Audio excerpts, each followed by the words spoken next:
Hello friends, नमस्कार, जय हिंद। मैं आपका मित्र एडवोकेट एस एल शर्मा। आज मैं आपको भारतीय दंड संहिता के बारे में एक परिचय कराऊंगा कि भारतीय दंड संहिता क्या है, कब बनी थी, कितनी धाराएं होती हैं।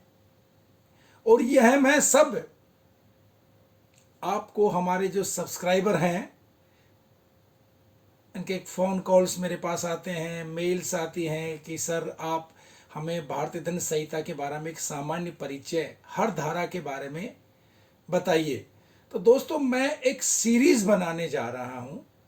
हर धाराओं के बारे में मैं आपको परिचय कराऊंगा कि कौन सी धारा किस प्रकार से, किस धारा में क्या अपराध हैं, क्या दंड है, किस अपराध पे कौन सी धारा लागू होती है। और हमारा जो उद्देश्य है, कम समय में भारतीय दंड संहिता की सभी महत्वपूर्ण जानकारियां मैं आपको उपलब्ध करा सकूं। इसी उद्देश्य से मैंने भारतीय दंड संहिता से संबंधित इस सीरीज को हमारे channel legal expert in Delhi के माध्यम से मैं आपको बताने जा रहा हूं। दोस्तों, अपराध किसी भी समाज के लिए घातक होता है और हर सरकार का यह कर्तव्य बनता है या बताया गया है कि वे अपने सभी नागरिकों के साथ न्याय करें और अपराध करने वाले अपराधी को दंडित करें। किसी एक व्यक्ति के कर्तव्य किसी दूसरे व्यक्ति के प्रति दायित्व होते हैं।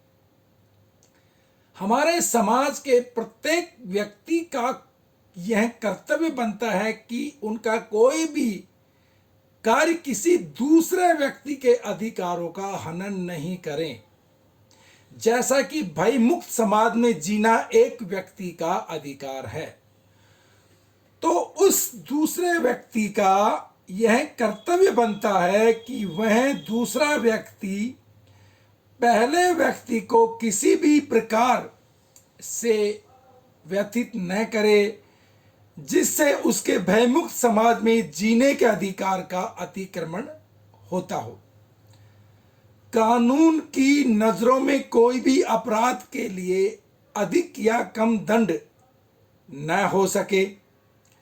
जो जिस प्रकार का अपराध है, जो जितना समाज के लिए घातक है, उस अपराध के लिए उतने दंड की व्यवस्था है। इस समय दोस्तों भारतीय दंड संहिता 1860 उपलब्ध है तथा जिसमें समय समय पर परिवर्तन किए जाते रहते हैं और यह परिवर्तन हमारी सरकार करती है कानून व्यवस्था बनाए रखने के लिए। जैसा समय की आवश्यकता होती है वैसा परिवर्तन कर दिया जाता है। जिस समय दंड संहिता को ब्रिटिशनर ने तैयार किया था उस समय इसमें 488 धाराएं थी।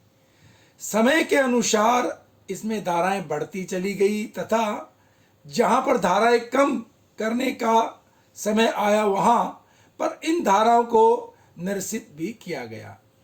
वर्तमान में भारतीय दंड संहिता यानी आईपीसी में कुल 511 धाराएं यानी सेक्शंस हैं और 23 चैप्टर्स हैं यानी 23 अध्यायों में बटा हुआ है। और एक मजेदार काम की बात आप जानते होंगे, 1834 में पहला विधि आयोग फर्स्ट लॉ ऑफ कमीशन बनाया गया था और इसके चेयरपर्सन लॉर्ड मैकाले थे यानी 1834 में।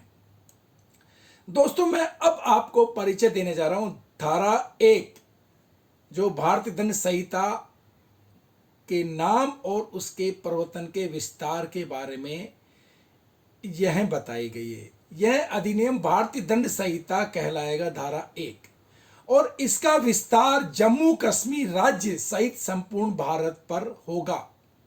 लेकिन धारा 370 के हटाए जाने पर भारतीय दंड संहिता संपूर्ण भारत पर लागू हो गई, जिसमें जम्मू कश्मीर केंद्र शासित प्रदेश भी शामिल हो गया है।